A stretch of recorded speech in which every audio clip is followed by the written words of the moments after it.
మనలను విమోచించాడు. ఆయన ద్వారా తప్ప పరలోకం పోలేము. నిత్య జీవానికి మనలను నడిపించువాడు.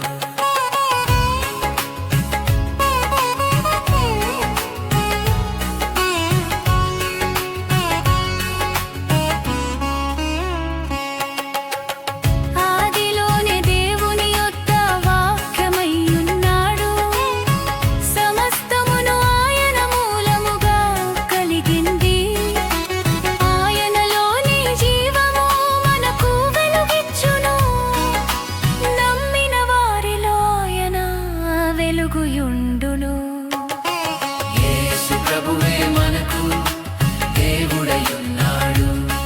తన రక్తముతో మనలను విమోచించాడు. ఆయన ద్వారా తప్ప పరలోకం పోలేము. నిత్య జీవానికి మనలను నడిపించువాడు.